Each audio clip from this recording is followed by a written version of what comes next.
Hey guys, Uncommon Ramen here. Before I get into the video, let me remind you, if you like my content, please hit that like and subscribe button to help me with the analytics.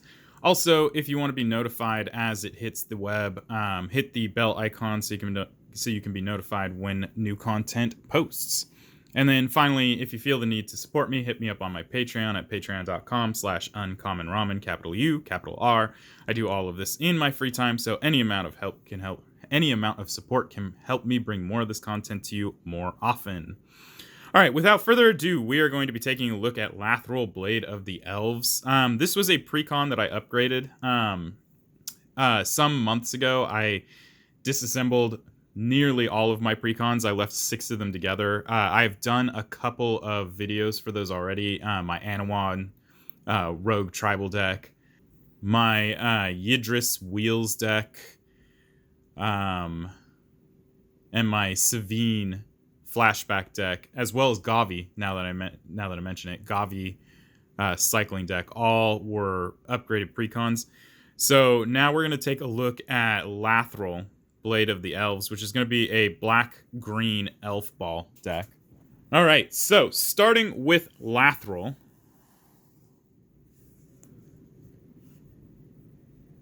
She is 2 a black and a green for a 2/3 menace. Whenever Lathril, Blade of Elves deals combat damage to a player, create that many 1/1 green elf creature tokens, and you can tap her as well as 10 untapped elves to have each opponent lose 10 life and you gain 10 life.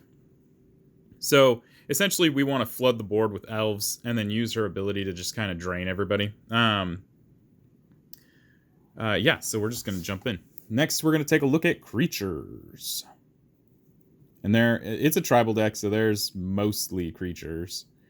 We sacrifice a lot in other slots to make sure that we get as many good elves in here as possible. Starting with Abomination of Llanowar, this is something that came in the deck. 1 a green and a black. It has Vigilance and Menace, and it has power and toughness equal to the number of elves you control, plus the number of elf cards in your graveyard. The cool thing about this is it's going to see the tribal cards too. There aren't that many in here, but it's just a cool way to boost it. Just a big beater. Next up, we have Arbor Elf. It's 1 green for a 1/1. You can tap to untap target forest. We got Beast Whisperer, 2 and 2 green for a 2/3. Whenever you cast a creature spell, draw a card. Got Canopy Tactician, 3 and a green for a 3/3. Other elves you control have get +1/+1, and you can tap Canopy Tactician for 3 green mana. Next up is Circle of Dreams Druid, 3 green for a 2/1. You can tap her to add 1 green mana for each creature you control, so she's a living Gaia's Cradle. Next up, we have Dwynen, Guiltleaf Dane, 2 and 2 green for a 3/4 reach. Other elves you control get +1/+1, and whenever Dwynen, Guiltleaf Dane attacks, you gain 1 life for each attacking elf you control. So this is a fantastic way to pad your life total. On top of that, it's an Anthem, and it has reach, so you can help block some of those harder to block creatures. Next up, we have Elves of Deep Shadow, 1 green for a 1/1. You can tap it to add a black mana to your mana pool, and then Elves of Deep Shadow deals 1 damage to you. Then we have Elvish Archdruid, 1 and 2 green for a 2/2. Other elves you control get +1/+1. You can tap it to add 1 green mana to your mana pool for each elf you control. So this is an Anthem and a Priest of Titania all in one. It's a pretty darn good card, especially considering it only costs 3. Priest of Titania costs 2. So this gets a lot of really cool benefits just right off the bat. Next up, we have Elvish Champion. 1 and 2 green for a 2/2. Elves you control, or all elves, get +1/+1 and have Forest Walk. This is really cool because it says all elves, so this includes himself. Or does it? It says he's a lord. I'm going to have to Oracle text this one. I don't know if this is actually a creature elf lord, because it's back from in 8th edition when they just started doing the creature blank something. If he's not an elf, then he doesn't count himself, but if he is an elf, then I imagine his Oracle text says all other elves. Needless to say, anthems are going to be pretty big in this deck, as well as trying to get that forest walk, so that if you're facing anybody who's running forests, you have pretty much free reign. Next up, we have Elvish Mystic. This is 1 green for a 1/1. You can tap it for green mana. There are 3 types in here. Then we have Elvish Warmaster, 1 and a green for a 2/2. Whenever 1 or more elves enters the battlefield under your control, you get to create a 1/1 green elf creature token. This ability triggers only once each turn. And then for 5 and 2 green elves you control, get +2/+2 and gain Death Touch until end of turn. This is a really cool card because as you're playing creatures, you get to pad your forces. Granted, it's only once per turn. You're still getting 1 token, which is exactly what Lathril needs to get her ability off. But at the same time, this comes in with a built-in kind of like an overrun effect. It's not really overrun, but it does make your elves a little bit scarier to deal with, especially giving them Death Touch. Next up, we have Ezuri Renegade Leader. 1 and 2 green for a 2/2. You can tap a green to regenerate another target elf. And then for 2 and 3 green elf creatures you control, get +3/+3 and gain trample until end of turn. So this one is a overrun on legs. The idea here being that we want to get a whole bunch of elves and then use these overrun effects or Lathril's ability to win. Next up, we have Findhorn Elves. 1 green for a 1/1, tap for a green.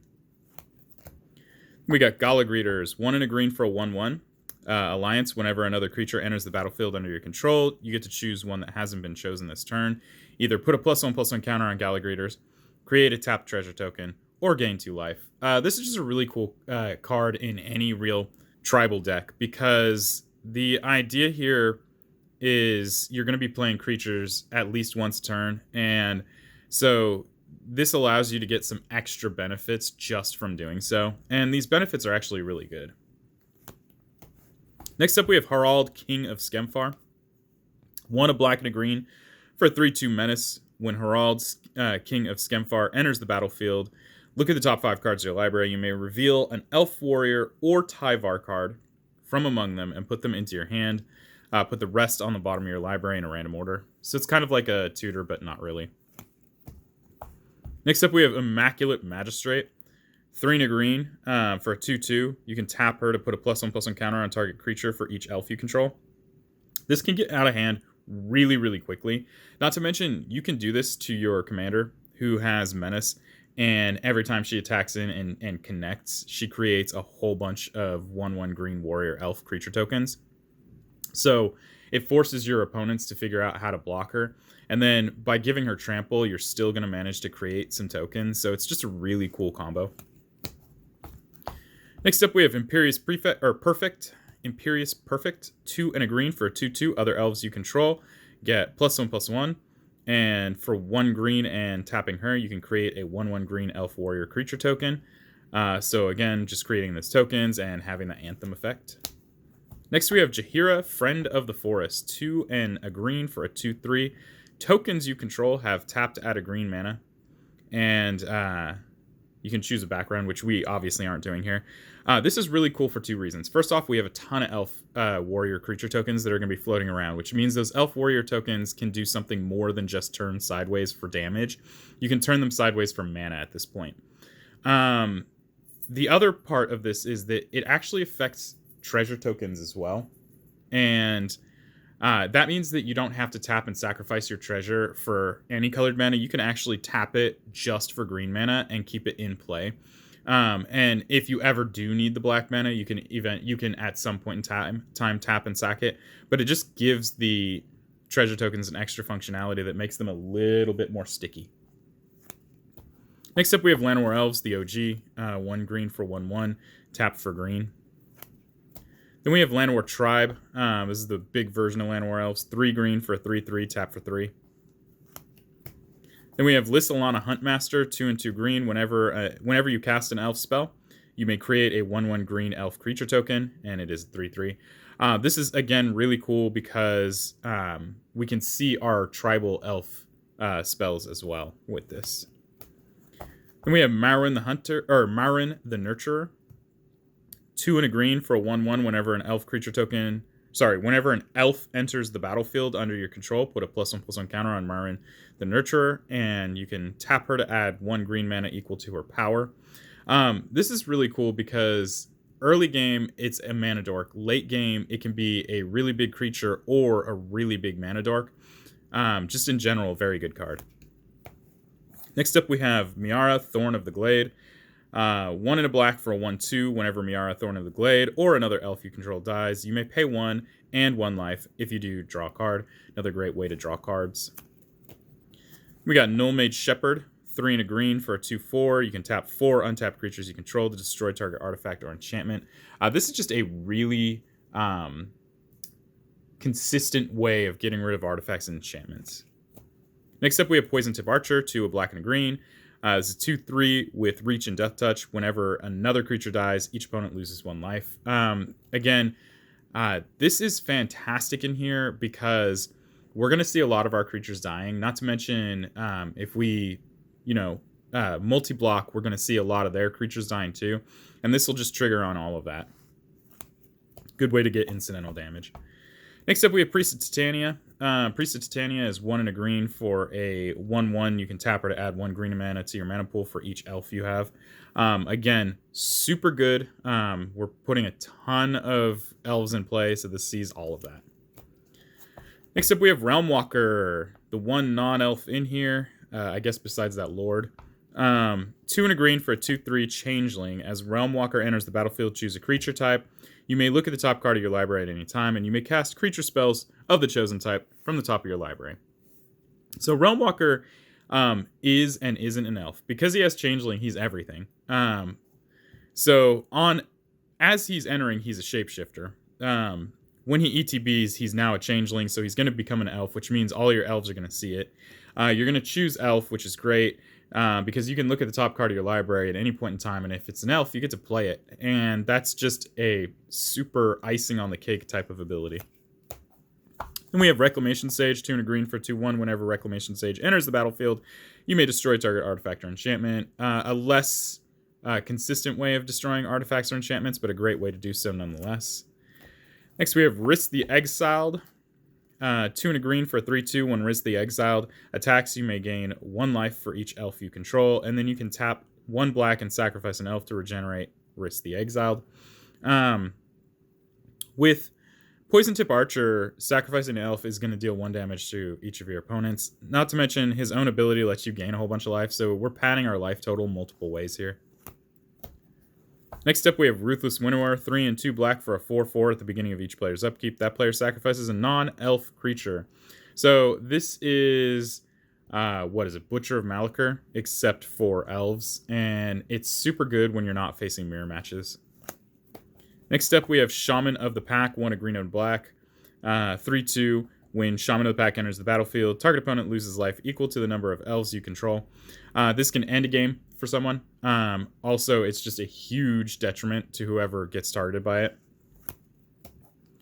Next up, we have Skemfar Avenger, 1 and a black for 3/1. Whenever another non-token elf or berserker you control dies, you draw a card and lose a life. Another great way to draw cards. Skemfar Shadow Sage, 3 and a black for 2/5. When Skemfar Shadow Sage enters the battlefield, choose 1. Each opponent loses X life, where X is the greatest number of creatures you control that have a creature type in common, or you gain X life, where X is the greatest number of creatures you control that have a creature type in common. I like this because it's very similar to the other one, except that if you are in worst case scenario, you can choose to gain life instead of making an opponent lose life. And this is actually each opponent. So in the right situation, this could actually end the game completely. Next up, we have Timberwatch Elf, 2 and a green for a 1/2. Tap it, and target creature gets +X until end of turn, where X is the number of elves on the battlefield. This is a very inefficient way to pump up your commander, so you can get a ton of elves on the table, or just to pump up a creature to punch through with damage. Next up, we have Wirewood Channeler, 3 and a green, 2/2. You can tap it to add X mana of any one color, where X is the number of elves on the battlefield. Kind of like a priest, a lot less efficient. Next up, we have Wolverine Riders, 4 and 2 green for a 4/4 at the beginning of each upkeep. You get to create a 1/1 green elf warrior creature token, and whenever another elf enters the battlefield under your control, you gain life equal to its toughness. So this is both things that we want. We want to pad our life total, and we also want to get as many warriors on, or as many tokens on the table, or just in general, as many elves on the table as possible, so that we can activate Lathril's ability. And then finally, we have Wood Elves, 2 and a green. For a 1/1, whenever Wood Elves enters the battlefield, you may search your library for a force card, put it onto the battlefield, then shuffle your library. 2 important things here. The first one is that it doesn't say basic, so that means any forest in your deck, or anything with the basic land typing forest. It also says that it comes into play untapped, so this will count for anything that doesn't already specifically say on the card that it enters the battlefield tapped. So pretty much any of the non-basic forests that you could put in play already enter the battlefield tapped unless they check for something. It's just nice that it enters the battlefield untapped. All right, next up, we're going to take a look at instants, and admittedly, there's quite a small amount of these. Starting with Assassin's Trophy, 1 green, 1 black. Destroy target permanent. An opponent controls its controller may search their library for a basic land card, put it onto the battlefield, then shuffle their library. It's not exile, so it's not a path to exile, but it is just target permanent as opposed to creature. Just really good. We got Beast Within, 2 and a green, destroy target permanent. Its controller gets a 3/3 beast creature token. Then we have Elven Ambush, 3 and a green. Create a 1/1 green elf warrior creature token equal to the number of elves you control. So again, just creating tons of elf tokens. Then we got Golgari Charm, 1 black, 1 green. Choose 1. All creatures get -1/-1 until end of turn, or destroy target enchantment, or regenerate each creature you control. This is really cool. If somebody plays a board wipe specifically that doesn't say they can't be regenerated, you could just outright regenerate all of them. Of course, this doesn't count for anything that just says exile them. But if it says destroy all creatures and it doesn't follow up by saying they can't be regenerated, you can use this to regenerate them. Also, it destroys an enchantment, which is great. The first ability to give -1/-1, you have to be really careful about, because you better have a couple of anthems in play. Otherwise, you end up killing yourself in the process. Next up, we have Heroic Intervention, 1 and a green. Permanents you control gain hexproof and indestructible until end of turn. Another great way to avoid board wipes. Next up, we have Putrefy, 1 a black and a green. Destroy target artifact or creature. It can't be regenerated. We're just looking for versatility here. And then finally, we have Vitalize, 1 green. Untap all creatures you control. When you're looking at a deck like this, we're looking at big mana. This is a great way to untap some of those elves that tap for ridiculous amounts of mana and just tap them again. Or, attack with them, I guess. Next up, we got Sorceries. Starting with Bounty of Skemfar, 2 and a green, reveal top 6 cards of your library. You may put a land card from among them onto the battlefield tapped, and an elf card from among them into your hand. Put the rest on the bottom of your library in a random order. Again, one of the things I like about this is that it doesn't reference basic land, so you could put any non-basic land into play as well. And then you get an elf as well. Next up, we have Casualties of War, 2 black, and 2 green. Choose 1 or more. Destroy target artifact, destroy target creature, destroy target enchantment, destroy target land, and destroy target planeswalker.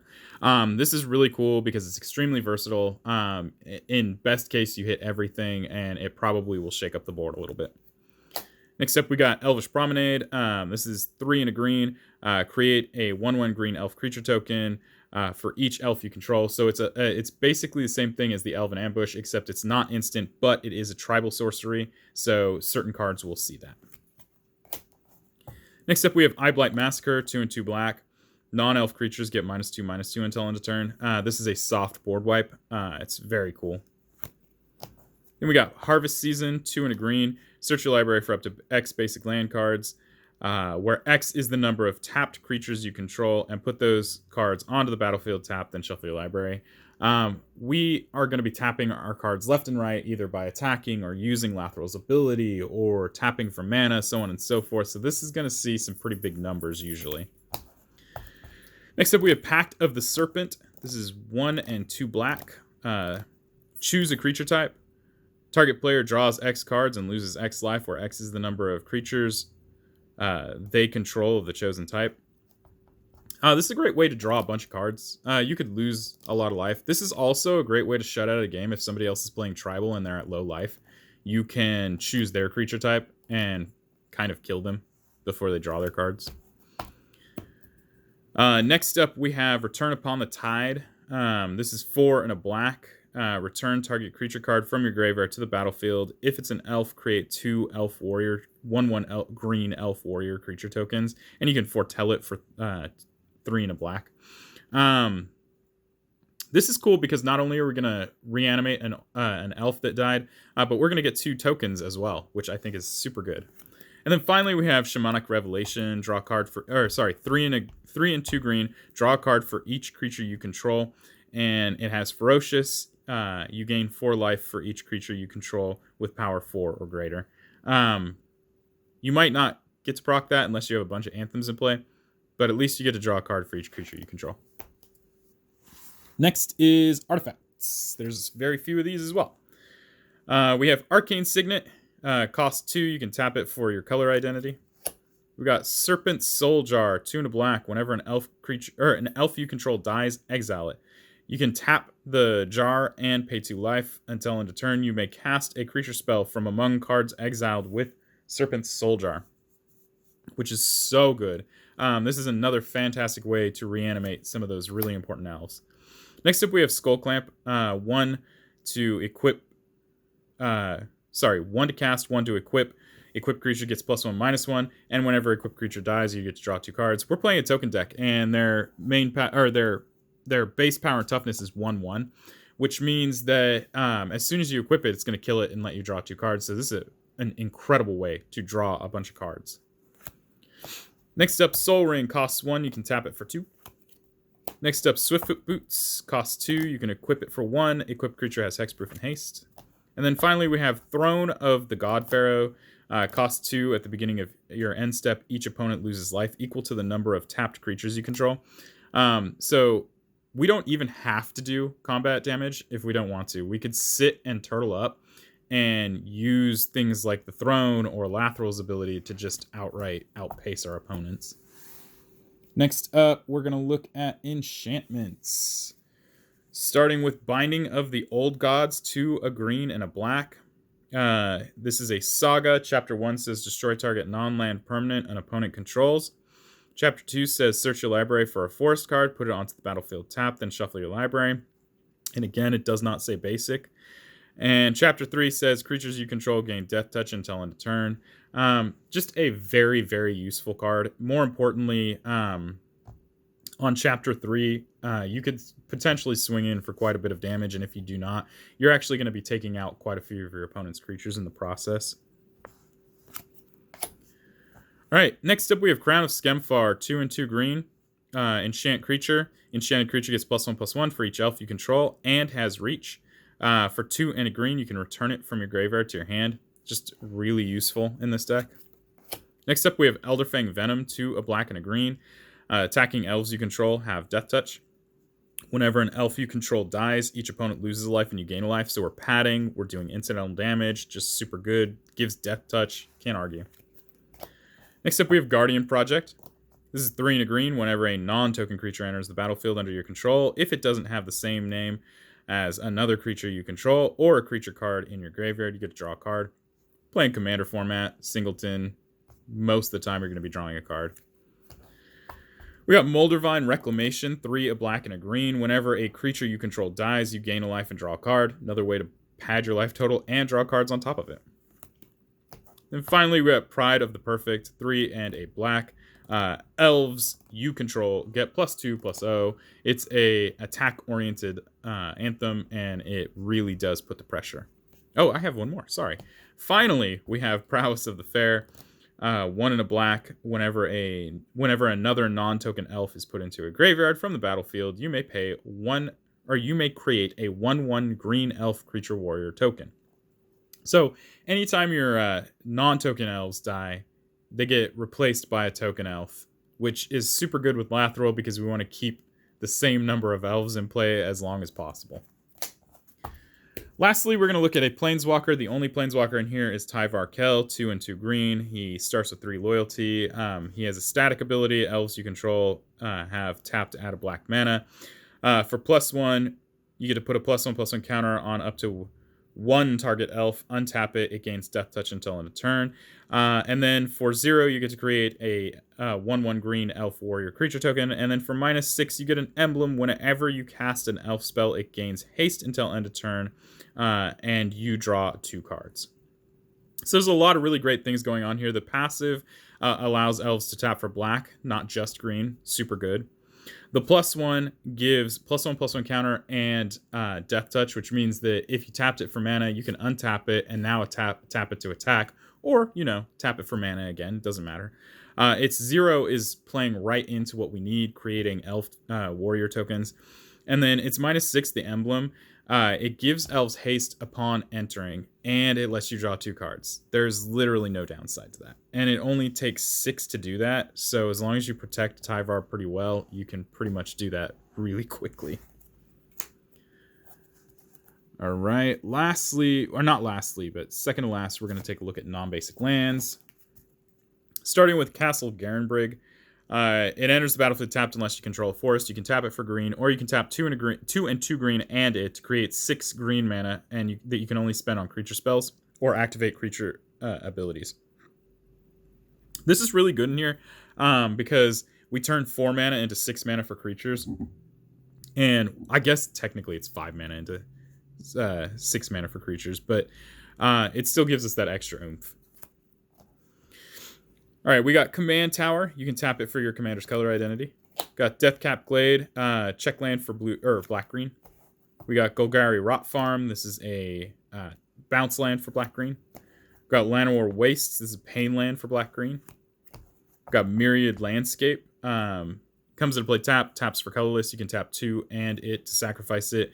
To search your library for 2 basic land types that share a land type, or land. Yeah, 2 basic land cards that share a land type, and then put them on the battlefield tapped. We got Oran Reef, the Vastwood. Enters the battlefield tapped. You can tap it for green, or you can tap it to put a +1/+1 counter on each green creature that entered the battlefield this turn. Super good in this deck. We got Overgrown Tomb. This is a shock land for black-green. Counts as a swamp forest. We got Path of Ancestry. Enters the battlefield tapped. You can add 1 mana of your commander's color identity, and if you spend that mana to cast a creature that shares a creature type, you get to scry 1. Got Secluded Courtyard. Enters the battlefield. It doesn't enter the battlefield tapped. As it enters the battlefield, you get to choose a creature type. You can add 1 colorless mana to your mana pool, or you can tap it to add 1 mana of any color. Spend that mana only to cast creature spells of the chosen type, or activate an ability of a creature of the chosen type. So again, we're looking at tribal goodness lands. We got Skemfar Elder Hall. Enters the battlefield tapped. You can tap it for green, or you can tap 2 black and a green and it. Sacrifice it, and up to 1 target creature you don't control gets -2/-2 until end of turn. You get to create 2 1/1 green elf creature tokens, and you can only activate this as a sorcery. It's not super efficient because it's 6 mana to give something -2/-2, which might not even kill it, and then you get 2 elf creature tokens, but it's a last-ditch effort type of thing. Next up, we have Undergrowth Stadium. It is a black-green crowdland. And then we have Woodland Cemetery, which is a black-green checkland. And then finally, we'll take a look at basic lands. We have 1, 2, 3, 4, 5, 6, 7, 8, 9, 10, 11, 12, 13, 14, 15 forests. And 1, 2, 3, 4, 5 swamps. So that is Lathril Elfball. This is the upgraded version. Truth be told, this is one of those decks that you can pick up out of the box, and it's actually pretty good. It needs very little in the way of upgrades to make it pretty poppin'. Tribal decks tend to be that way, especially when it comes to tribal dragon, tribal elf, tribal goblin, so on and so forth. But yeah, Lathril, Blade of the Elves. That's it. If you have any questions or comments, leave those down below. Let's keep it positive. I'll be removing any negative comments. And until next time, guys, peace.